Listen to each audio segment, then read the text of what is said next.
Hello students, how are you all. आज हम लोग living science class 6 chapter 3 fibre to fabric के exercises के क्वेश्चन आंसर डिस्कस करेंगे। वीडियो शुरू करने से पहले मैं चाहूँगा कि जो लोग पहली बार इस चैनल को विजिट कर रहे हैं वो हमारे चैनल ई लर्निंग को सब्सक्राइब कर लें, बेल आइकन को क्लिक कर लें, जिससे आने वाले वीडियोस के अपलोड्स सबसे पहले उनके पास पहुँचे। Now move to question number A, choose the most appropriate answer. यहाँ पे आपको जो आंसर्स दिए जाएंगे उनमें जो मोस्ट अप्रोप्रिएट आंसर होगा वो आपको सेलेक्ट करना है। विच of these is not a natural fibre. इनमें से क्या जो है वो नेचुरल फाइबर नहीं, जो प्राकृतिक रूप से हमें फाइबर अवेलेबल नहीं होता है। ऑप्शंस आर लेदर, जूट, वूल और कॉटन। तो लेदर क्या है, हमको एनिमल से मिलता है और बाकी हमको प्लांट से मिलते हैं। Okay, now move to question number 2। Which of these fabrics will you choose to wear in hot and humid condition. आप कौन सा फैब्रिक जो है वो पहनना पसंद करते हैं हॉट और ह्यूमिड वेदर कंडीशंस में। And options are cotton, silk, nylon और wool. And correct answer is cotton. क्यों? क्योंकि कॉटन जो है हमको वो थोड़ा ठंडा रखता है हमारी बॉडी को। बाकी सिल्क, नायलॉन ये जो है हमें विंटर के हैं या जिस समय थोड़ा सा सर्दी हो रही हो। Now move to question number 3। Historians believe that cotton clothes were first worn in. Historians जो हैं वो क्या बिलीव करते हैं कि कब जो है कॉटन क्लोथ्स पहनना शुरू किए गए थे और किस रीजन में शुरू किए गए थे। तो options are India, Egypt, China and Europe. तो first option is Egypt. Okay, now move to question number 4। Which of these is the leading producer of wool today. आज की टाइम में जो वूल का लीडिंग प्रोड्यूसर है, जो सबसे ज़्यादा वूल प्रोड्यूस करता है, वो कंट्री कौन सी है। Options are Germany, Australia, New Zealand और USA. And correct answer is Australia. Which of these is not a property of jute. इनमें से कौन सी जूट की प्रॉपर्टी नहीं है। And options are biodegradability, durability, smoothness, strength. And option is correct answer is smoothness. जो jute होती है वो स्मूथ नहीं होती है। आपने जूट बैग्स वगैरह देखे होंगे, वो स्मूथ नहीं होते हैं। Next question number 6। Which of these is not a fibre. इनमें से क्या जो है वो फाइबर नहीं है। And options are jute, nylon, leather और wool. And answer is leather. Leather जो है वो फाइबर नहीं है, बाकी चीज़ें क्या है, फाइबर हैं। Now move to question number 7। Which of these do you think traps the most air. आपको इनमें से बताना है, इन ऑप्शंस में से, कि कौन सा ऐसा क्लोथिंग मटेरियल है जो मैक्सिमम एयर को वो ट्रैप अपने अंदर करता है। And options are nylon, cotton, wool और पॉलिस्टर।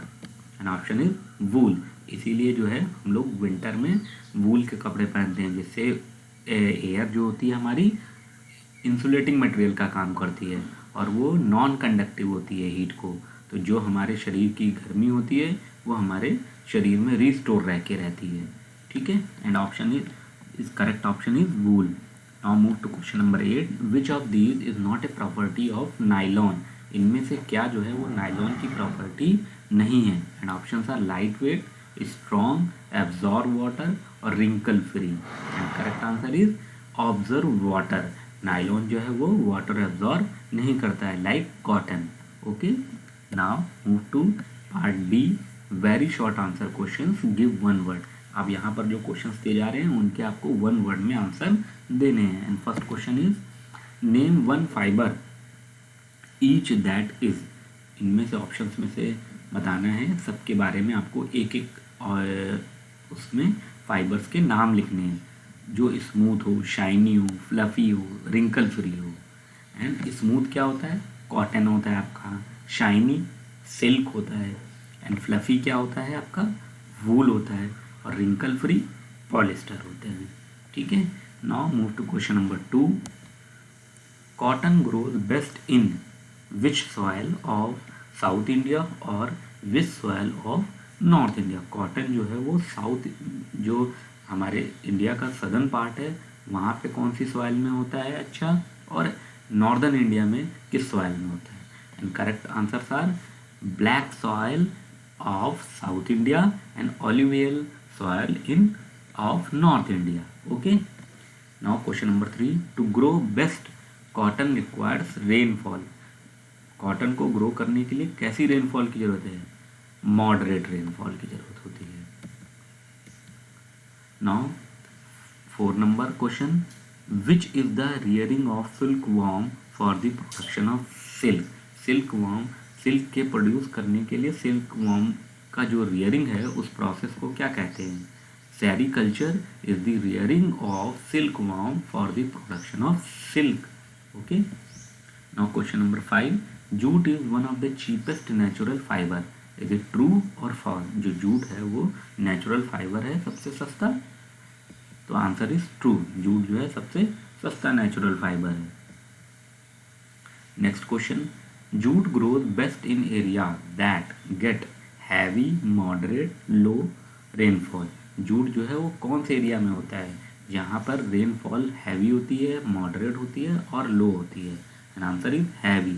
हैवी रेनफॉल जो है हमको ज़रूरत होती है जूट की ग्रोइंग के लिए।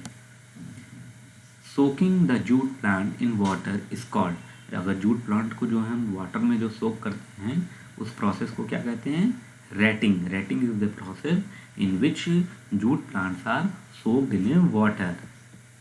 Synthetic fibres dry faster than cotton और वूल, ट्रू और फॉल्स? सिंथेटिक फाइबर्स जो हैं वो कॉटन और वूल की तुलना में जल्दी सूखते हैं, it is true. Okay. Now question number 9, fibres are made from melted plastic by passing it through fine holes in air. कौन से ऐसे प्रोसेस में फाइबर्स को जो है वो बनाए जाते हैं जिसमें प्लास्टिक को क्या करते हैं हम लोग मेल्ट करके और फाइन होल्स के जो है उससे पास करते हैं, उससे ये फाइबर तैयार किए जाते हैं, that is a spinneret. Now part C, short answer question. अब आपको इन क्वेश्चंस के आंसर जो है वो 1 और 2 सेंटेंस में देने हैं। These are called short answer question. And first question है, why do we wear cloth? हम लोग क्लोथ क्यों पहनते हैं? And answer is the cloth protect us to cover our body. Cloth जो है हमारी बॉडी को प्रोटेक्ट करने का काम करते हैं। It also protect us from the ultraviolet rays of the sun and all from dust and all types of climatic condition. और इसके साथ ही साथ ये जो सन से अल्ट्रा वायलेट रेज आती हैं उससे भी प्रोटेक्ट करते हैं। डस्ट और जो वेदर में क्लाइमेटिक कंडीशन के कारण डस्ट है वो उससे प्रोटेक्ट करता है। It also protect us from cold water heat. Cold water और हीट से भी मतलब हमें सर्दियों में जो ठंडी से बचाते हैं, अगर रेनफॉल हो रहा है तो बारिश से बचाते हैं, और गर्मियां हैं तो हमें हीट से बचाते हैं। तो these are the reason we wear cloth. Next question is, how do people cover their body before invention of cloth? जब क्लोथ का इन्वेंशन नहीं हुआ था उससे पहले जो लोग थे वो किस तरीके से अपनी बॉडी को कवर करते थे? Answer is, before the invention of cloth people use to cover their body with the leaves, the bark of trees, grasses and skin of animal. तो जब क्लोथ का इन्वेंशन नहीं हुआ था उससे पहले लोग जो थे अपनी बॉडी को कवर करने के लिए लीव्स यूज़ करते थे, पेड़ों की छाल बार्क ऑफ ट्रीज यूज़ करते थे, ग्रासेस यूज़ करते थे और एनिमल्स की स्किन यूज़ करते थे। They use to cover their body with the skins of animal in cold weather and with leaves, grasses and bark of trees in the warm weather. ठंडियों में जो है वो एनिमल्स की स्किन यूज़ करते थे जिससे उनको शरीर को की बॉडी को उनकी हीट मिलती थी, और जब हॉट वेदर कंडीशंस होती थी उस समय वो लीव, ग्रासेस और बार्क ऑफ ट्रीज जो है यूज़ करते थे अपनी बॉडी को कवर करने के लिए। Now move to another question, what is the difference between fibre and yarn? Fibre और यार्न में क्या डिफरेंस है? Fibres are obtained from natural source such as cotton, wool etcetera. Fibres कहाँ से हमको मिलते हैं? नेचुरल सोर्स से मिलते हैं, जैसे कॉटन हो गया, वूल हो गया। Yarn, yarn is obtain bye braiding different fibres together, और डिफरेंट फाइबर्स को जो है आपस में एक दूसरे के साथ ब्रेडिंग करने पे क्या मिलता है हमको? यार्न बनता है। Now move to question number 4। Name 2 fibers that are used to make clothes and 2 materials that are not fibers but are used to make clothes। तो आपको 2 फाइबर्स के ऐसे नाम बताने हैं जिनसे क्लोथ बनाए जाते हैं, और 2 ऐसे मटेरियल्स के नाम बताने हैं जिनसे बट वो फाइबर नहीं है लेकिन उनसे क्लोथ बनते हैं। Answer is 2 fibers that are used to make cloth are cotton and wool। Cotton and wool क्या है? हमारे फाइबर्स हैं जिनसे हम क्लोथ बनाते हैं। And 2 material that are not fibre, जो कि फाइबर नहीं है उनसे भी क्लोथ बनाए जाते हैं, that are leather and fur. Leather की जैकेट्स बनती है, फर की जैकेट्स बनती हैं, यहाँ पर विंटर ठंडी ज़्यादा होती है। लिस्ट 2 यूजेस ऑफ जूट, और आपको यहाँ पे इसमें जूट के यूजेस बताने हैं। The 2 uses of jutes are as follows. Jute is useful for making ropes. एक तो जूट का उपयोग क्या है? रस्सी बनाने में यूज़ होता है। आपने देखा होगा गांव वगैरह में रस्सियाँ खूब जूट से बनती हैं। It is useful in making gunny sacks and cover for chair, और इसके साथ में ही जो है इनको गनी बैग्स बनाने में भी यूज़ करते हैं, और चेयर्स के कवर बनाने में यूज़ किया जाता है। ठीक है। Now question number 6। Which property of synthetic fibre make them useful. Synthetic fibre की कौन सी ऐसी प्रॉपर्टी है जो उसको यूजफुल बनाती है, जिससे वो यूज में आते हैं ज़्यादातर? The properties of synthetic fibre make them useful are as follow. The cloths made from synthetic fibres are strong. जो सिंथेटिक फाइबर से क्लोथ बनाए जाते हैं वो स्ट्रॉन्ग होते हैं। They do not wrinkle easily, उनमें जल्दी रिंकल नहीं पड़ते हैं। रिंकल मतलब होता है अगर उनको प्रेस ना भी करें हम, जैसे आयरन ना करें, तो उसमें कहते हैं ना कि वो स्ट्रिप्स वगैरह आ जाती हैं। वो चीज़ जैसे कॉटन के कपड़े में होती है। अगर कॉटन का कपड़ा हम धो देते हैं तो विदाउट आयरन हम उसको पहन नहीं सकते, उसमें काफ़ी सारे रिंकल्स होते हैं। लेकिन सिंथेटिक फाइबर्स में ऐसा नहीं होता है। They are quick drying and need very little iron. देखिए वो चीज़ लिखा है कि इनको जल्दी से वो सूख जाते हैं धोने के बाद में, और उनको आयरन करने की इतनी आवश्यकता नहीं होती है। Next question is in most part of India pure nylon और polyester cloth are not worn why. कौन से इंडिया के ऐसे पार्ट है जहाँ पे नाइलॉन और पॉलिस्टर के क्लोथ्स नहीं पहने जाते हैं, और क्यों नहीं पहने जाते हैं? In most part of India pure nylon और polyester cloth are not worn because the climate of India is described as a hot and humid.